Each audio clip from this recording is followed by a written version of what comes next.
Bueno, hola a todos. Yo soy la doctora Carla Buenanote, soy neuróloga, me especializo en dolores de cabeza y hoy les voy a hablar un poquito sobre migraña y embarazo. Vamos a empezar un poquito con una breve introducción sobre la migraña. La migraña está considerada hoy una enfermedad crónica con manifestaciones episódicas, ¿sí? Es decir, un migrañoso no es solamente migrañoso cuando tiene un cuadro de dolor, sino que es un migrañoso toda la vida y las manifestaciones o los síntomas de dolor y de signos acompañantes se van presentando con diversa frecuencia a lo largo de la vida de la persona. Es una enfermedad que tiene un origen neurovascular. Inicialmente, como todos sabemos, se hablaba de una teoría únicamente y exclusivamente vascular, donde se hablaba de que la vasoconstricción y la vasodilatación le daban la cualidad pulsátil al dolor.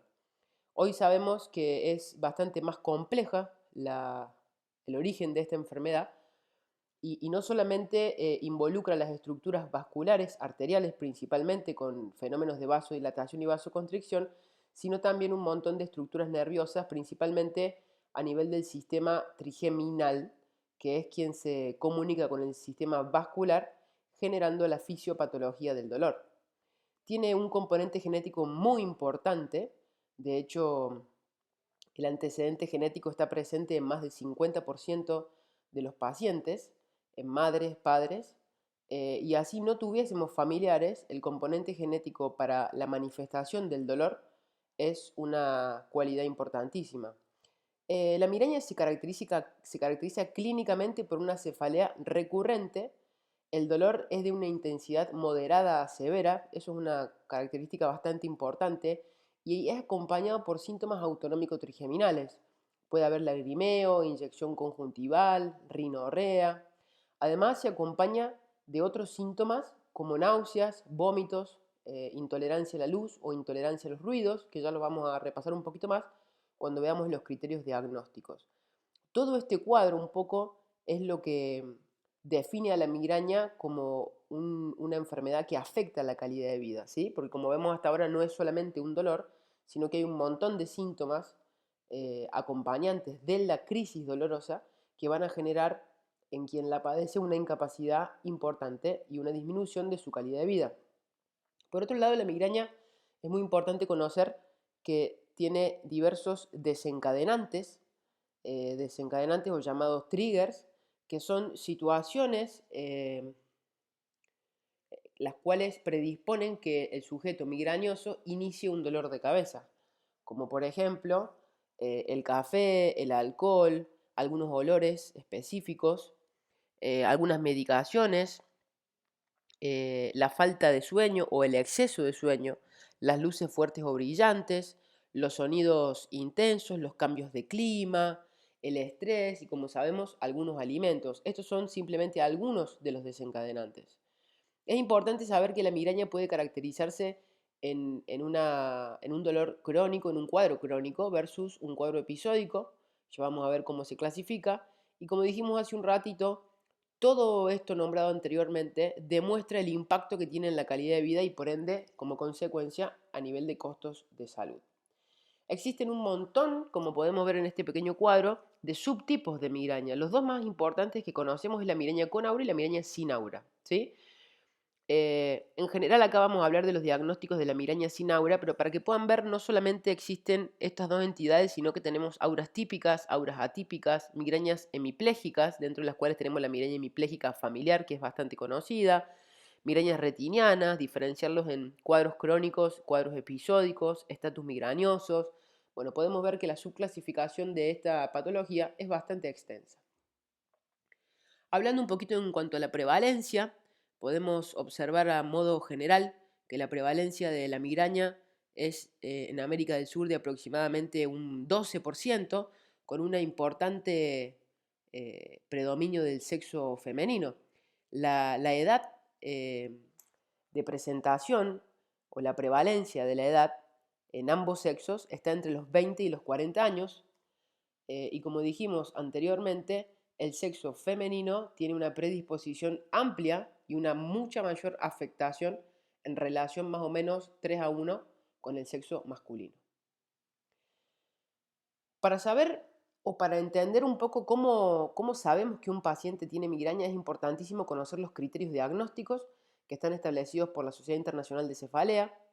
Esta determina que un paciente es migrañoso o estamos ante un cuadro migrañoso cuando tenemos episodios de dolor que pueden durar entre 4 y 72 horas, generalmente cuando no hay un tratamiento o cuando el tratamiento no es adecuado, y la cefalea debe presentar al menos dos de las características de localización de un solo lado de la cabeza, la cualidad pulsátil, el dolor, como vimos antes, de una intensidad moderado severo, en una escala análoga de dolor, estaríamos entre un 4 y un 10 de dolor. Y es muy importante que el cuadro migrañoso se empeora o se inicia, es decir, es desencadenado por actividad física habitual. Con esto no queremos decir con un ejercicio intenso, sino hablamos de una actividad física en un contexto diario, como subir una escalera, caminar, subir un colectivo. Y es muy importante que esté presente al menos uno de estos siguientes síntomas, ya sean náuseas y o vómitos, fotofobia y sonofobia, como acompañantes del dolor. Estos son los criterios diagnósticos establecidos, se van renovando anualmente. El año pasado, estos son los criterios que salieron el año pasado, no se han, digamos, modificado demasiado con respecto a los anteriores. Por otro lado, como dije antes, existen dos tipos de cuadro en cuanto a la manifestación en frecuencia del dolor. Es decir, podemos tener una migraña de carácter crónico o episódico. Esto básicamente se diferencia por la presencia de más o menos de 15 dolores o 15 crisis de dolor al mes. Existe una aclaración que salió en la última clasificación en cuanto a migraña crónica, que de estos 15 dolores, solamente 8 requieren de tener características de migraña. Es decir, esto a modo general, las cefaleas tensionales, eh, por ejemplo, se relacionan mucho con las migrañas, es decir, un paciente migrañoso puede tener otras manifestaciones de otras cefaleas primarias y no necesariamente ser migrañas, ¿sí?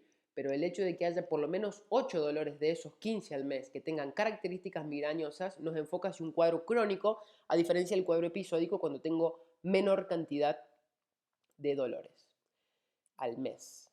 Esto es importante porque la diferenciación de estos cuadros va a repercutir tanto en el abordaje del paciente como en nuestra interpretación y en dirigir el diagnóstico y el tratamiento, ¿sí? No es lo mismo tratar un paciente que tiene 2 o 3 crisis difíciles de tratar al mes o fáciles de tratar que un paciente que tiene 15 crisis, un paciente que tiene 10 crisis al mes o un paciente que tiene una cefalea crónica persistente, es decir, tiene dolor de cabeza todos los días.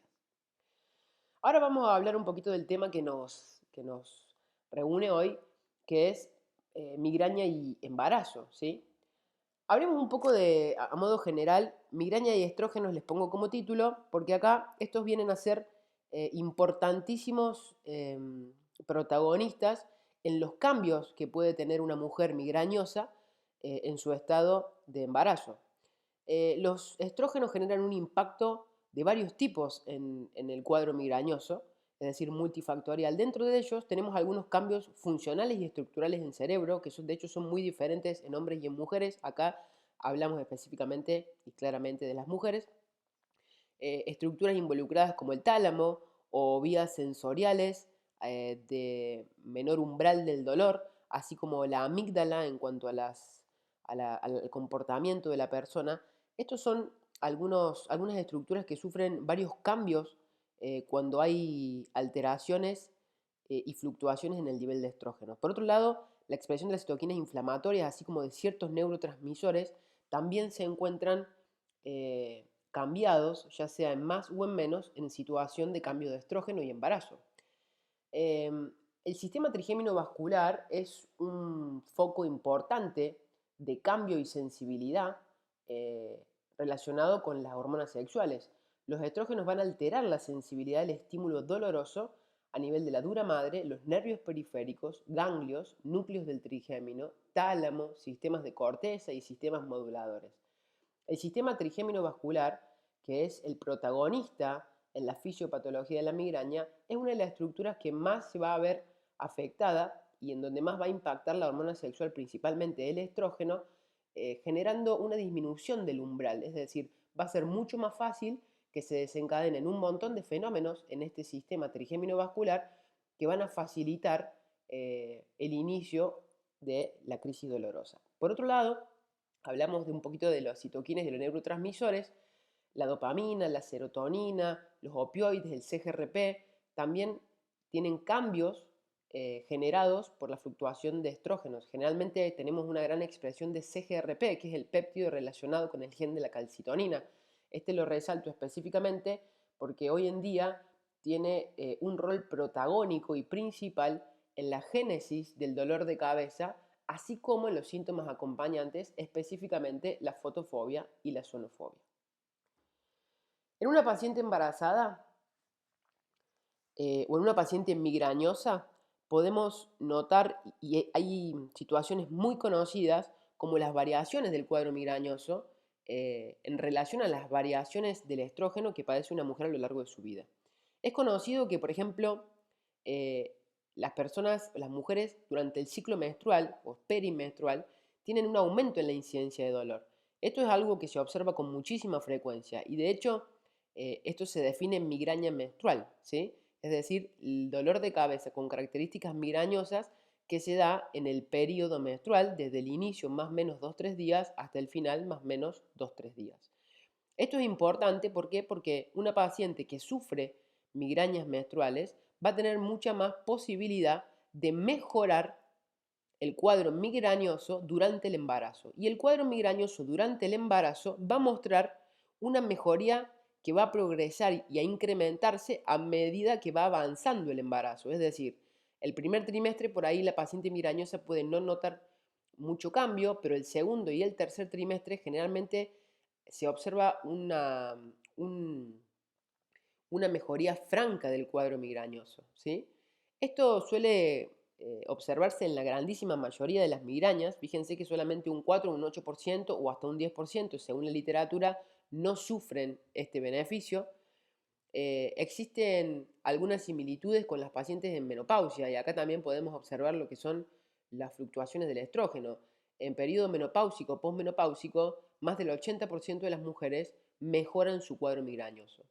Y es importante tener en cuenta que una paciente que nunca jamás ha tenido un dolor de cabeza en su vida y que inicia con dolor de cabeza tipo migrañoso en el embarazo, eh, es un cuadro que puede ocurrir. Es decir, más allá de que la frecuencia no sea muy alta, es decir, una migraña puede iniciarse solamente en un 2 a un 7% de una mujer durante el embarazo. Es decir, no es altamente frecuente, pero sin embargo es algo que puede observarse. Es importante tener en cuenta que ante un cuadro de dolor de cabeza de las características migrañosas y un dolor intenso que puede tener síntomas acompañantes, hay que plantear algunos diagnósticos diferenciales, ¿sí? Hay que tener en cuenta que existen muchos síndromes hipertensivos asociados al embarazo.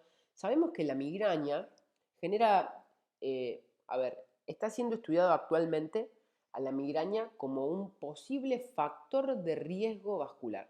Es algo que todavía no puede confirmarse, pero se han asociado los cuadros migrañosos con mayor incidencia de infartos agudos de miocardio, de trombosis venosa, de fenómenos de Raynaud y con otras vasculopatías. El embarazo también es una situación con este riesgo y esta predisposición. Entonces tenemos que estar muy atentos al planteo de otros diagnósticos que pueden darse en dolores de cabeza, ya sean nuevos o incluso en pacientes que ya sean migrañosos y que estén durante el embarazo padeciendo un dolor de cabeza. Entonces, tenemos que pensar, por ejemplo, en otros síndromes como eclampsia o preeclampsia, como el cuadro de encefalopatía reversible posterior. Esto es muy importante porque la encefalopatía posterior reversible es un cuadro generalmente subdiagnosticado, donde existe una cefalea en estallido o aguda que se mantiene durante mucho tiempo en un estado de intensidad bastante severa que puede asociarse con síntomas de fotofobia, sonofobia o náuseas, y es un cuadro que se va a generar una vasoconstricción transitoria que va a revertirse con el paso de los días, específicamente en la circulación posterior. Y esto da un dolor que a veces cuesta un poquito diferenciarlo de un cuadro migrañoso. Tenemos el síndrome de HELP también, que es poco frecuente, pero es importante tenerlo en cuenta como una presunción diagnóstica. Por otro lado, tenemos la apoplejía hipoficiaria, que no es muy común, esto es un ACV de la glándula hipófisis. La trombosis venosa suele ser un cuadro bastante frecuente en pacientes embarazadas y acompañándose de un dolor de cabeza con ciertas similitudes clínicas en cuanto a la migraña. Por supuesto que una hemorragia cerebral, ya sea por una ruptura neurismática o por la presencia previa de una malformación arteriovenosa, es un cuadro importantísimo a diferenciar. La disección arterial, la hipertensión intracraneal idiopática, que es un cuadro de dolor de cabeza que tiene características clínicas similares a la migraña, generalmente es en mujeres en edad fértil, con sobrepeso y que se caracteriza porque se acompaña la grandísima mayoría de los casos de edema de papila bilateral. Y por supuesto, las neuroinfecciones como las meningitis también son diagnósticos diferenciales que debemos considerar.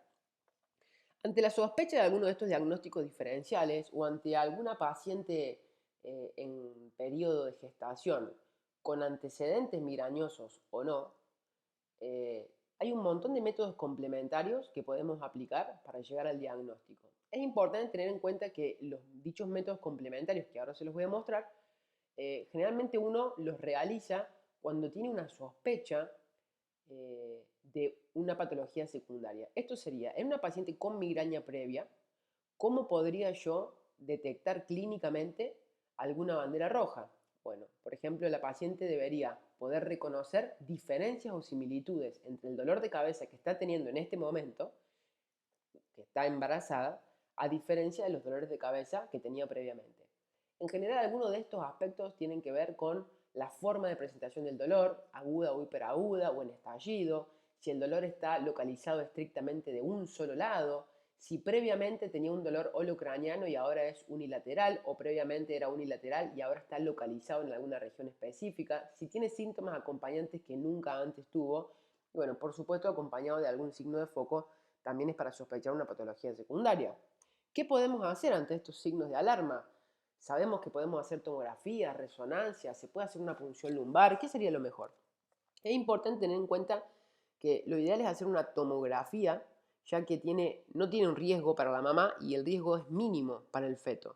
Sí es importante tener en cuenta que el contraste iodado que se utiliza para la tomografía hay que evitarse. ¿Por qué? Porque tiene un efecto supresor a nivel de la glándula tiroidea en el feto. Sin embargo, si tenemos en cuenta los diagnósticos diferenciales que planteamos anteriormente y teniendo en cuenta que la mayoría de ellos son vasculares y algunos de ellos tienen mucho que ver con hemorragias, la tomografía es un método complementario altamente sensible para diferenciarlo. Por supuesto que tenemos también y contamos, siempre y cuando los recursos estén disponibles, en realizar una resonancia magnética del cerebro. Esto también es altamente recomendable y es ampliamente seguro tanto para la madre como el feto. Lo que sí es importante recordar que el gadoliño cruza la placenta, entonces la resonancia magnética debería evitarse aplicar el gadoliño. Y finalmente, saber que la punción lumbar durante el embarazo no tiene ninguna contraindicación. La única contraindicación de la punción lumbar puede ser un amplio efecto de masa o hipertensión intracraneal, del mismo modo que se daría en una paciente en una situación no gestante. ¿Cuáles son las complicaciones asociadas al embarazo? Sabemos que la enfermedad cardiovascular, los infartos agudos de miocardio, tromboembolismo, trombofilia, son algunas patologías relacionadas o asociadas con el estado de embarazo. Lo mismo pasa, como les comenté anteriormente, en el cuadro migrañoso. Y esto se incrementaría si la paciente además tiene factores de riesgo como tabaquismo, obesidad, hipertensión arterial y otros. Por otro lado, tenemos que tener en cuenta que el subdiagnóstico, el subtratamiento y el sufrimiento del dolor por parte de la madre gestante puede llevar y predisponer a situaciones como la malnutrición, la deshidratación, ansiedad, depresión, falta de sueño y estrés, que también van a ser otros factores que van a influir y asociarse con la mayor frecuencia de complicaciones asociadas al embarazo en pacientes migrañosas. ¿Cuáles han sido las únicas complicaciones que se han descrito? No se conocen las causas puntuales, pero se ha observado que los nacidos con bajo peso, así como pretérmino o la mayor necesidad de realizar una cesárea, así como la mayor cantidad de complicaciones durante el parto y el riesgo de desprendimiento placentario, son consecuencias o complicaciones que se observan con mayor frecuencia en pacientes embarazadas con antecedentes de migraña y sufriendo migrañas durante el embarazo que aquellas que no padecen esta patología. Los tratamientos en migraña Yo me voy a enfocar un poquito en lo no farmacológico, pero no quería dejar de resaltar la importancia que tiene los tratamientos no farmacológicos. Como hablamos previamente, la migraña se asocia con estos desencadenantes, ¿sí? O con estas situaciones o este contexto, como por ejemplo la falta de sueño, el exceso o los cambios de sueño, ¿sí? La falta de actividad física, el sobrepeso, el sedentarismo, el estrés, la ansiedad. Entonces, ordenarnos con la alimentación, con una buena calidad de la misma, como ordenarnos a la hora de dormir, hacer ejercicio físico, tomar suficiente agua y sentirse bien, básicamente. Es decir, evitar el estrés, evitar la depresión y la ansiedad.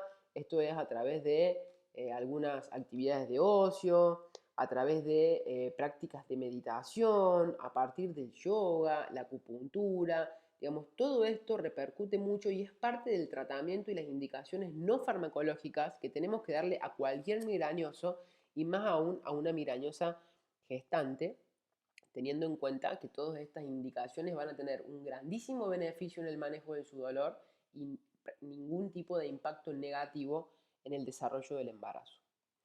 En cuanto a la farmacología, podemos hablar del tratamiento agudo, ¿sí? Todos conocemos al paracetamol. Clásicamente uno dice, bueno, tenemos una paciente con un dolor de cabeza, bueno, le damos paracetamol. Es conocido que es la molécula más segura para embarazo y lactancia.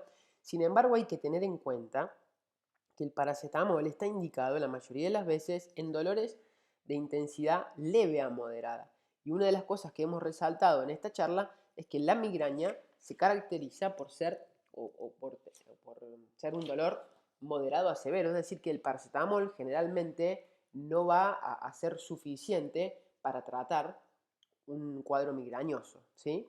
La metoclopramida, por otro lado, la pongo acá un poquito, después lo voy a volver a comentar, como un adyuvante, ¿sí? Uno piensa metoclopramida y piensa, bueno, tiene que ser una migraña con náuseas o con vómitos. La realidad es que la metoclopramida no solamente se indica para la mejoría de esos síntomas asociados, sino que la metoclopramida también tendría un beneficio a nivel de la fotofobia y además podría potenciar, y como su palabra lo dice, coadyuvar al analgésico para tener mucha mayor eficacia y por ende mejor resultado.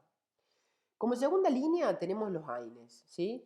Los AINES a modo general son seguros en el segundo trimestre, ¿sí? Hay que tratar de evitarlos en el primer trimestre y en el tercero.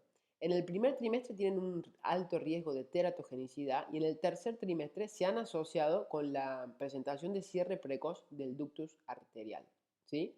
Entonces, esto es muy importante tener en cuenta que en general tenemos que tratar de utilizarlos en el segundo trimestre. El diclofenac ha sido estudiado, el ibuprofeno, el naproxeno en dosis de 500 miligramos a 1 gramo, incluso la aspirina es algo, es digamos también un fármaco bastante útil para tratar la crisis, de aspirina de 1000 miligramos al día. Estos son los AINES que se han estudiado, el ketorolac por otro lado. La realidad es que todos tienen cierto riesgo, pero específicamente en el primero y en el tercer trimestre. Pueden darse en el segundo trimestre. Y como comentario extra, no son seguros los inhibidores de la ciclooxigenasa 2 y los analgésicos no esteroideos, los AINES, todos son seguros durante el periodo de lactancia, ¿sí? Ahora, a tercera línea nos pasamos a lo que son los triptanes. Por ahí los triptanes es como un tratamiento que se deja para el neurólogo. La realidad es que los triptanes podríamos utilizarlo todos. Los triptanes son un grupo de fármacos que actúan a nivel de la dopamina y son un tratamiento bien específico para migraña y suelen tener excelentes resultados. La realidad es que como con la mayoría de los fármacos, de los analgésicos que estamos hablando, no existen grandes estudios que lo respalden, pero sin embargo, con los triptanes se han realizado algunos estudios, se hace un metaanálisis más o menos del 2014, donde se observaron 4.000 pacientes embarazadas con migraña versus 4.000 controles y a quienes se les administró como tratamiento de rescate el sumatriptán, ¿sí? El sumatriptán es el que van a ver más en los libros generalmente y más indicado. ¿Por qué? Porque es uno de los triptanes más antiguos y más viejos, es uno de los primeros, entonces es uno con los que más experiencia contamos, por ende se ha realizado este estudio y se vio que entre los controles y las pacientes embarazadas con migraña que recibieron el sumatriptán no hubo ningún tipo de diferencia en el desarrollo de la gestación ni en el nacimiento del bebé. Hoy en día existe también el L-triptán, que es uno de los triptanes más nuevos que ha ingresado a la Argentina.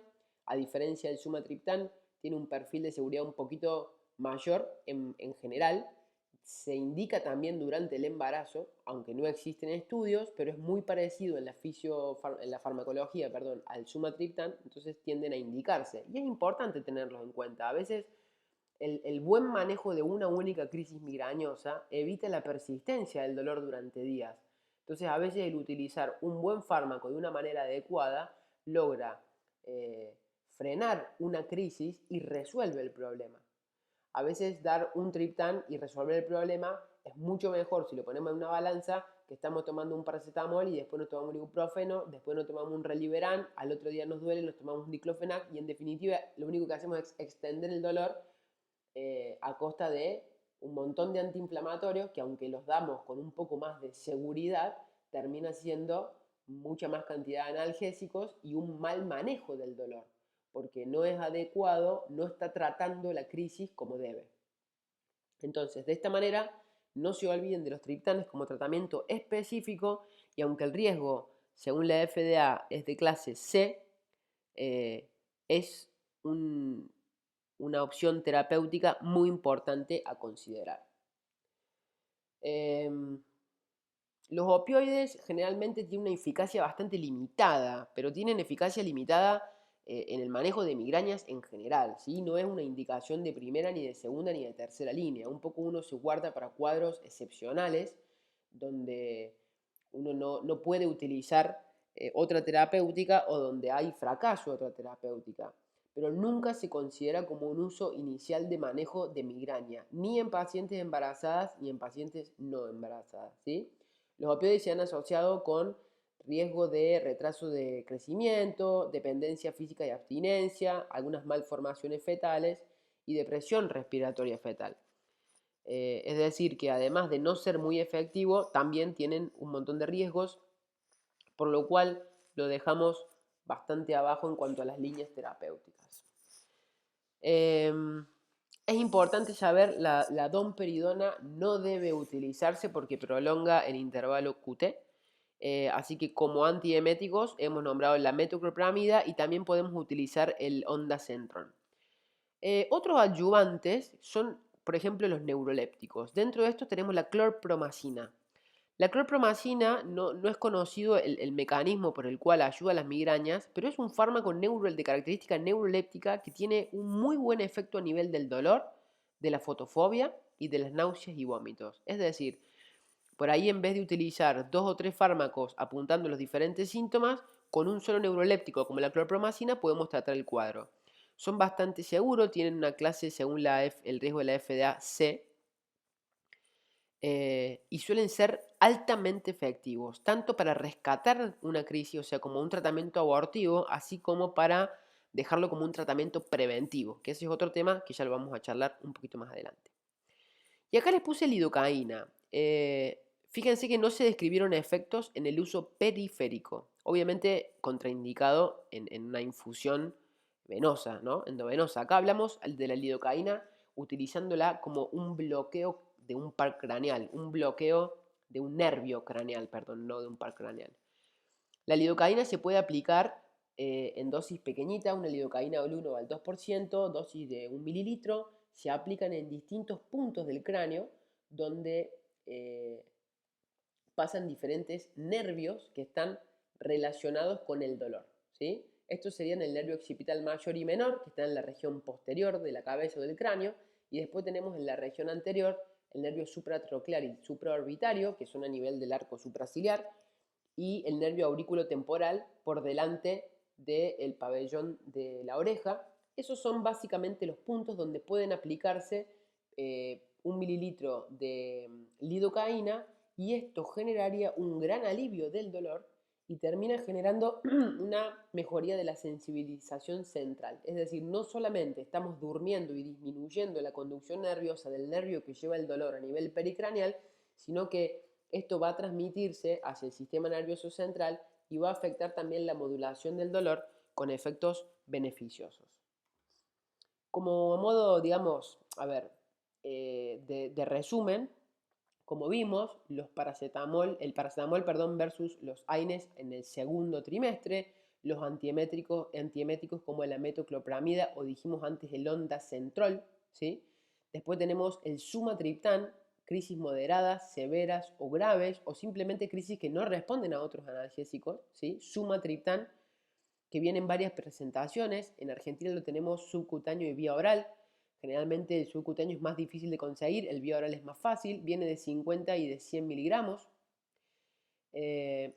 Otros antieméticos o neurolépticos, como dijimos antes, que no están acá, pero no olvidarse la clorpromazina, ¿sí? Y otras opciones, como dijimos antes, el bloqueo anestésico con la lidocaína como primera opción, el sumatriptán subcutáneo, ¿sí? El corticoide, que está bastante discutido, generalmente el corticoide en migraña está específicamente indicado en cuadros de estatus migrañoso, es decir, dolores severos y cuadros migrañosos que duran más de 72 horas sin ningún tipo de alivio con otra terapéutica. Es bastante controversial, tratamos de evitarlo, pero bueno, tenemos que tenerlo en cuenta que es una posible indicación ante un cuadro refractario. Entonces, un poco como para resumir, el paracetamol tenemos la molécula más segura para utilizar para el dolor leve en dolor de cabeza en embarazo. Sin embargo, hay que tener en cuenta que se han reportado algunos casos de asma y sibilancias, así como trastornos de déficit atencional en los niños. Los analgésicos no esteroideos son de riesgo C, según la FDA, y tener en cuenta que el mayor perfil de seguridad son cuando los utilizamos o los indicamos en el segundo trimestre. Evitamos el primer trimestre por el riesgo de teratogénesis y el tercer trimestre hasta la semana 32 por el cierre precoz del ductus. Acá les nombro simplemente algunos. No olvidarse los triptanes, que son riesgo C, específicamente el sumatriptán de 50 miligramos, ¿sí? Los opioides tienen el mismo riesgo, pero como dijimos, no son una indicación inicial ni siquiera en migraña, ¿sí? Tenerlo simplemente en cuenta. Los neurolépticos, a mi experiencia, los utilizo mucho en embarazo. Gracias a Dios no hemos tenido complicaciones. Generalmente son dosis muy bajitas y las dosis muy bajitas generan mucho beneficio. El magnesio se utiliza mucho. El magnesio generalmente es también un coadyuvante que puede utilizarse en una crisis migrañosa en modo de una carga de 1 gramo y luego un mantenimiento de 400 miligramos día. Es decir, tenemos una paciente con una crisis, dentro de lo que podemos utilizar para tratar podemos agregar el gramo de sulfato de magnesio y si no una paciente con dolores recurrentes en quien estamos ayudando al manejo de sus dolores, podemos darle 400 miligramos día de magnesio como un adyuvante y a algunos cuadros realmente genera un grandísimo beneficio. Otro fármaco que tiene muy buen resultado es la difenidramina, o sea, dentro de los antihistamínicos son de riesgo B y probablemente por el efecto anti-H1 tiene cierta, eh, puede afectar y mejorar el cuadro migrañoso, ¿sí? Por ahí la utilización de un analgésico, si estamos en un trimestre donde podemos utilizar un AINE asociado con la metoclopramida y asociado a la difenidramina, tenemos de esta manera una terapéutica que tenemos 3 grupos de fármacos distintos que van a afectar y a repercutir en 3 lugares distintos del mecanismo fisiopatológico de migraña, lo cual va a generar un resultado con mucho más llegada al éxito, ¿sí? Por ahí dar un paracetamol solo no es suficiente, pero un paracetamol con Reliberan o un paracetamol con Reliberan y Benadryl, o perdón, difenidramina, sería una muy buena opción para manejar un cuadro migrañoso. Lo mismo en lugar del paracetamol con un AINE o incluso con un triptán, ¿sí? Los coadyuvantes actúan mejorando el efecto analgésico y todo el cuadro que lo acompaña. Los esteroides, como dijimos antes, entre dexametasona y prednisona, la prednisona tiene un menor riesgo según la clasificación de la FDA. No olvidarse del bloqueo con lidocaína, que es algo muy sencillo. Y acá un poquito como para nombrárselos, ustedes saben que en la migraña también existe el tratamiento preventivo. Yo les hablé específicamente del tratamiento agudo. Sin embargo, al inicio hicimos una diferenciación en la clasificación de la migraña crónica versus la migraña episódica. La migraña crónica hablamos de cuando un paciente tenía más de 15 dolores al mes. En este caso, la indicación es un tratamiento preventivo por la alta frecuencia de dolores para evitar el abuso de analgésicos. Dentro de los tratamientos preventivos en migraña, generalmente los más conocidos son el propanolol, la amitriptilina, la flunaricina, la duloxetina, la venlafaxina, el topiramato, ¿sí? Fíjense que acá el topiramato directamente no aparece. De todas maneras, el propanolol y la amitriptilina suelen ser los preventivos más utilizados. No requieren altas dosis, todos tienen ciertos riesgos, por supuesto, y algunos datos a destacar, pero de todas maneras es importante, como podemos observar acá, que tenemos muchas opciones, ¿sí? No solamente las clásicas que conocemos para migraña, sino algunas de segunda y tercera línea, y algunas de ellas, como por ejemplo la toxina botulínica, más allá de que está clasificada como riesgo C, según la FDA, no está descritas complicaciones específicas y como médica, digamos, específica del dolor y de dolores de cabeza migrañosos, conozco muchísimas migrañosas que durante el periodo de gestación han tenido aplicación de toxina botulínica, donde no se han registrado ni se han observado ningún tipo de reacción adversa. Obviamente, con todos los cuidados que eso implica y tomando la toxina botulínica como un tratamiento por ahí de segunda línea o de primera línea ante un dolor de cabeza crónico, ¿sí? Estamos hablando de dolor crónico. Tener en cuenta que por ahí la venlafaxina, la duloxetina, también suelen ser antidepresivos, son inhibidores de la recaptación de serotonina, son duales, entonces tienen una gran aplicación a nivel del dolor. De todas maneras son de riesgo C, igual que el propanolol y la amitriptilina. Por ahí el propanolol y la amitriptilina son de mayor frecuencia de uso, entonces la aplicación y la indicación puede ser más cómoda para el profesional de la salud. Bueno, y no olvidarse que, lo pongo de nuevo porque me parece importantísimo, no enfocarnos solamente en la farmacología del manejo de las crisis de migraña, ya sea en embarazo o no, pero específicamente en situación de embarazo, donde contamos con un montón de elementos no farmacológicos para mejorar el cuadro. Muchas gracias.